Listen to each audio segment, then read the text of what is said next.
All right. Welcome back to the channel, everyone. Today I'm going to go back and review Archangel Elspeth because I did not get to have a chance to do that earlier when she first came out.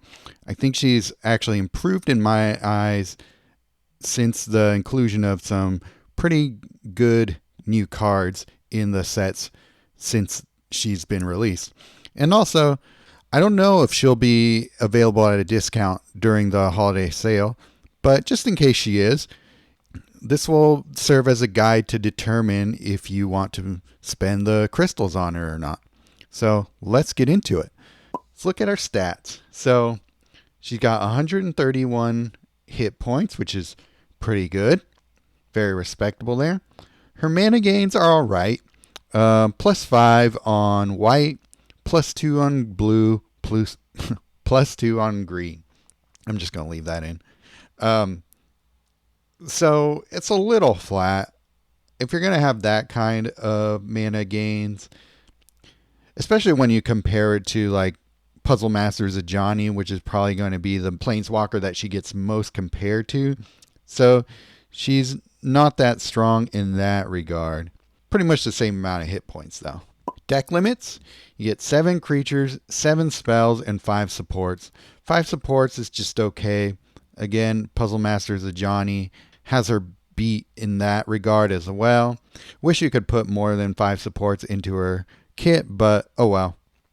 We have good spells in Standard right now, so we can make up for it with that. Her abilities. This is where she starts to get really interesting. So for 6 loyalty, destroy the top 4 cards of your library, then return the first creature card from your graveyard to your hand.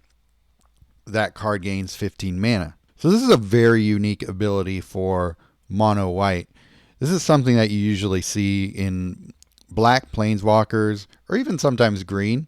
Somebody like Grist. It's not usually the domain of white. So this is bringing an interesting wrinkle to the game in that regard, that it gives mono white a chance to play with graveyard cards, and they're actually more than you think. And so destroying the top 4 cards of your library, depending on how many creatures you're using, that will likely get you a creature card into your hand.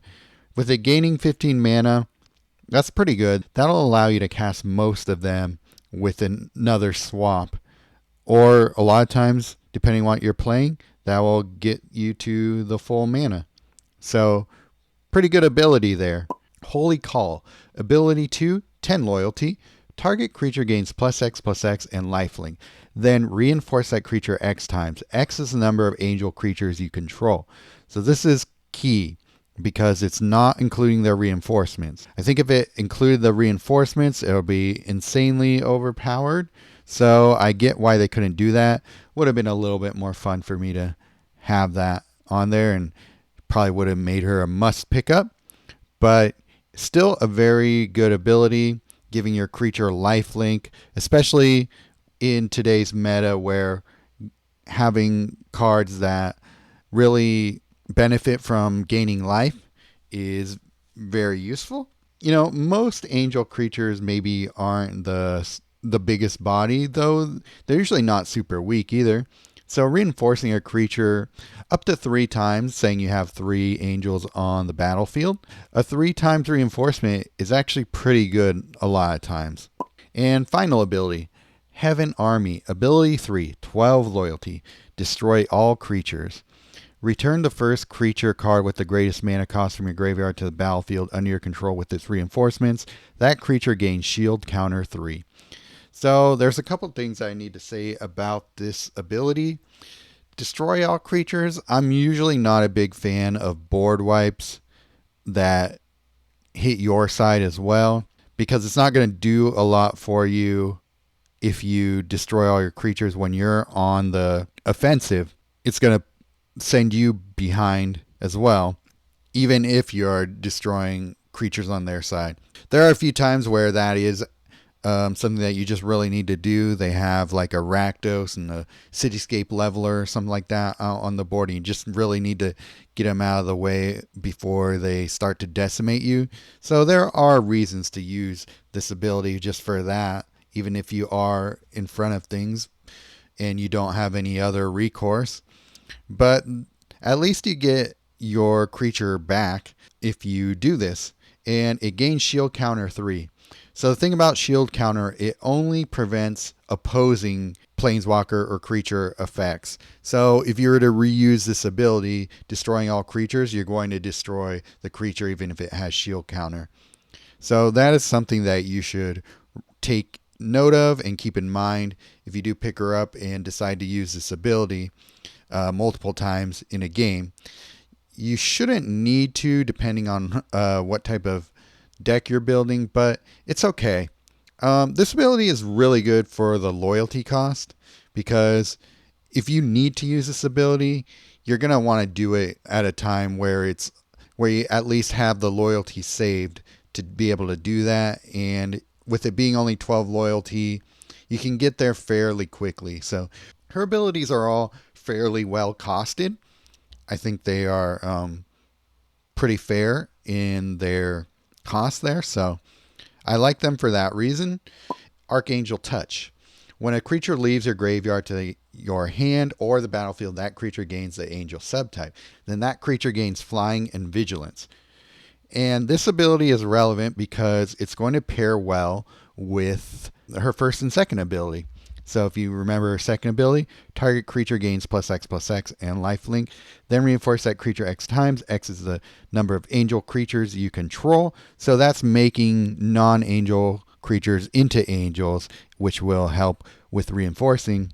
Then her first ability makes it so that that is even possible, that you're putting creatures in your graveyard to pull out with this ability. So the passive and that first ability in tandem will be doing a lot for you there. So also the creature gaining flying and vigilance. If you give it something like Death Touch or First Strike and all that, then you're really making them into creatures that are going to be tough to destroy and will really give your opponent a hard time with their creatures if they don't have enough removal on their side.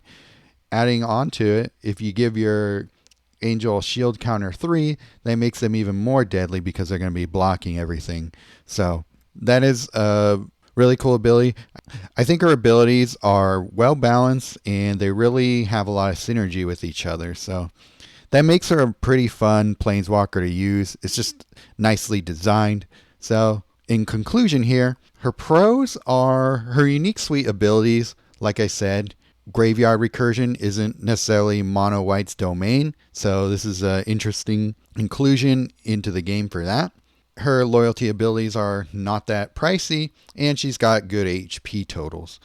Her cons, they're slightly below average mana gains, especially in today's meta. It's not like you can't get around them, but they're not great. And this is depending on your playstyle. Maybe this doesn't matter to you that much, but it's a pretty narrow focus on one creature type. Her abilities all revolve around angels, and as we know, if you've been playing this game long enough, if abilities hinge on a creature type, even if your abilities make them into that creature type, it's still a little bit limiting in terms of what you can get out of your abilities if you don't build for them at all. So that is one thing there that you should keep in mind. I don't have a lot of decks for her to share with you. I just have this one, but I really like it, so I'm excited to share it with you here. All right, here's my favorite deck I've created for Archangel Elspeth. It really just centers around putting as much into your graveyard as I can, then bringing it back out. So two cards that I love for this are the Master of Keys, to be able to put things into your graveyard pretty easily and effectively. So the main thing about this card is it has impending. Basically, the cost of this card is reduced by 5 for every turn. So this card starts at the impending value of -15 because the impending is 5, and so it's reduced by X times 3. So it's reduced by 15 at the start. So it costs 8 mana on your first turn to cast. So if you match 3 white gems, you're putting it out on the board right then and there. And even though it's going to be weak when it hits the board, it's only going to be like a 1/1. So it's going to double that to 2/2. In the early game, it's just really there to fill up your graveyard. So that cards like Redress Fate will bring all your important cards into the battlefield, including more copies of the Master of Keys, because the Master of Keys is an enchantment creature. And our other enchantments here, we got Leyline of the Guild Pack. Very important enchantment in this deck. We also got Assemble the Players, which is going to be bringing creatures into the battlefield every turn, as long as there's room in your hand. And it's going to be one or the other, Master Keys or Aurelia, the Law Above.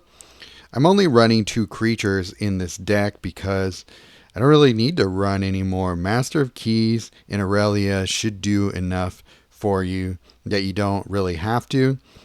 If you want to, instead of using Unwanted Remake, you can put in Parting Gust. You know, I might just end up doing Parting Gust so that what we can do with it is steal a creature and put it into that 3rd slot. So let's go ahead and do that.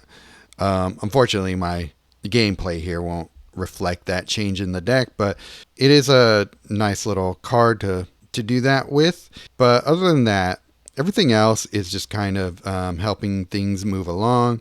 We got Demolition Field to take care of supports, Requisition Raid to take care of supports also, but it's going to be mass creature destruction as well against your opponent. And then Sarah's Sanctum is a really good card in this deck because it counts enchantment card reinforcements. So if you get a bunch of enchantments into play with Redress Fate, that means that you're going to be able to convert a lot of gems to white every turn.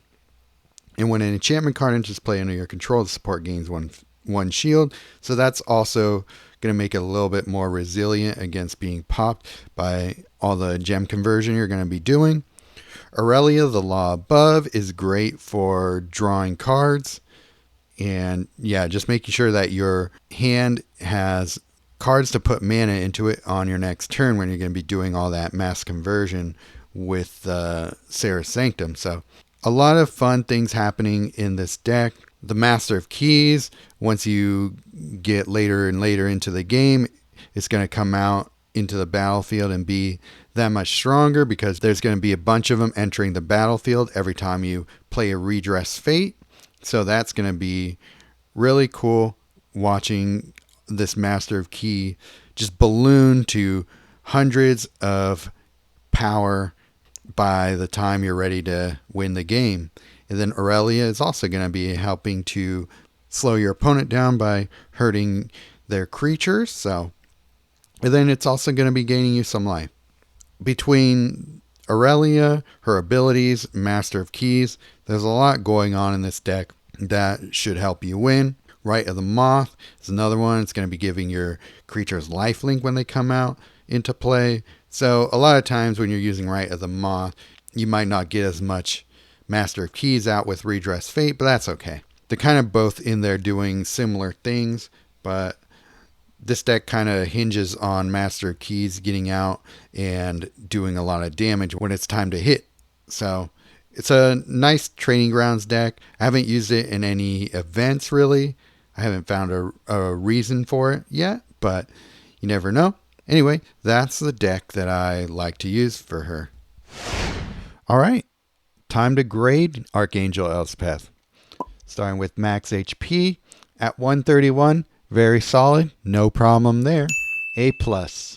Mana spread. Not my favorite. Not bad, but definitely could be better, especially when compared to a Johnny Invigorate Leadership. So she only gets a C for that. Pretty average. It's about the bare minimum that I would accept for a mono planeswalker. So she gets a knockdown for that. Ability 1, I think it's pretty good. I think being able to bring in Library Destruction to a planeswalker like this is very unique. And I think that it actually is a pretty worthwhile ability. Beyond that, it's one I use a lot for her. So I'm giving it an A.